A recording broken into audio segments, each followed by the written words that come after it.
I'm not a big Souls or Souls-like player. I've played a handful of them, and I've only played the first Dark Souls for maybe an hour back in 2011, so don't take my opinions as gospel. What drew me to the first Berserker Khazan was its connection to Dungeon Fighter Online. Dungeon Fighter Online was a proof of concept that a 2D beat-em-up would work in an MMO. It was a dream come true, so I had to check out the spin-off. I will tell you what I thought was good, bad, and interesting. I played the demo on PC, so the first thing to note is that the system requirements are pretty steep by my standards. My settings are mostly medium and low. I've heard various reports about stutter, and while I have encountered stutters in my gameplay, they were uncommon. At least none of my deaths are due to stutters. Any frame rate inconsistency you see might also be because I'm running video recording software on top of the gameplay. Let me start with the good.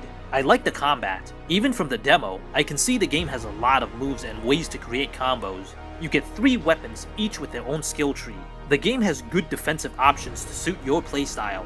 You can play a dodge-focused character, a parry character, or a combination of both. In this game, you have a brink dodge where if you dodge at the perfect time, you get a short buff to your dodge attacks. Some moves can be chained into your dodge, giving you more options in a fight. All 3 weapons have their distinct feel and are satisfying to use. I'm happy even if the final game has only 3 weapons. A limited amount of weapons help make the gameplay tighter when you only need to balance 3 of them. Whether the final game will be completely balanced is another matter. Each weapon has its own skill tree, but the game allows you to reset your skills anytime you want. You don't have to commit to any specific weapon. The 2 bosses in the demo were a lot of fun to fight. I think part of what makes them so much fun is that while they're challenging, they also give you more chances to make mistakes. You can get hit a few times and still survive. You're not getting killed in 1 or 2 hits, making it hard to understand what killed you. They're still challenging thanks to the amount of moves that they have and the complexity. I think they struck a good balance with this game. The run back to bosses is extremely short. Your Soul Calibur is placed conveniently right in front of the boss's door. Don't tell me that's not the Soul Calibur. Best of all, this game has a difficulty setting. You have to beat the first boss to be able to choose, but it's a welcome addition nevertheless. All my experiences come from the normal setting. Now for the bad. Unlike the bosses, the regular enemies are uninteresting. The tougher enemies are more fun to fight, but the very basic ones are just boring. The other Souls-likes I've played, the basic enemies at the beginning can still be interesting to fight even if they're not challenging. They also know how to gang up on you. The basic enemies here lack interesting attack moves, and they're usually isolated. The tougher enemies in Khazan are more fun due to the moves. It doesn't help that the level design is uninspired. There are a lot of corridors with barely any alternate paths, very few hidden enemies waiting to ambush you, and hardly any traps to keep you on guard. People criticize Lies of P's level design, but Lies of P's levels have a lot of alternate paths with important equipment to discover, enemy ambushes, and traps to avoid. The first Berserker has these things, but I can count them all on one hand in this demo. This demo is roughly the same length as the Lies of P demo too. This problem is exacerbated by the long stretches of empty hallways. I would run through long stretches and be like, hello? Is anybody there?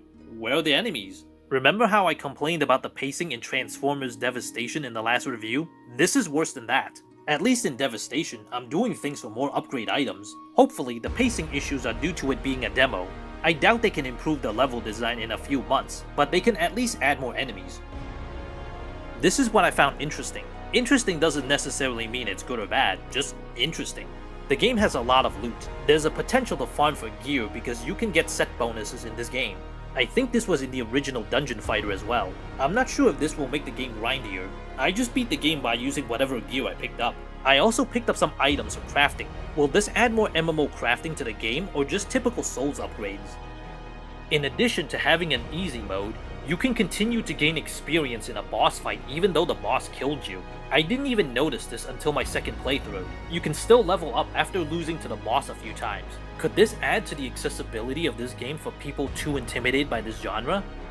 You get a throwing spear that lets you snipe enemies from afar. This could make stealth more interesting, but I also found the stealth kind of weird. You think you have a chance for a stealth kill only for another enemy to pop up and ruin the surprise attack. I know I need to walk slowly, but I didn't feel like I had too many chances for stealth. I've made more stealth kills in Wo Long and Lies of P, and neither of those games are stealth games like Sekiro. Who knows, maybe there's something I'm missing. There's a counter system against certain attacks, but it was only used 3 times in the entire demo. I'm sure more enemies will make use of it later. If they gave more basic enemies with moves you can counter, that would make them more interesting to fight.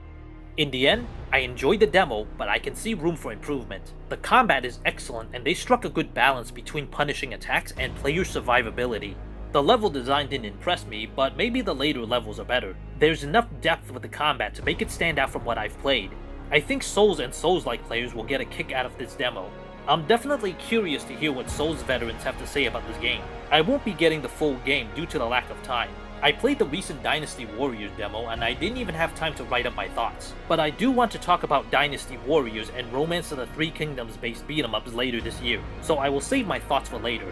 Until next time, this is the Illiterate Scholar telling you to pray for the Vindictus remake, or reimagining, or whatever the hell they're gonna call it, because I am not liking the direction they're going with it.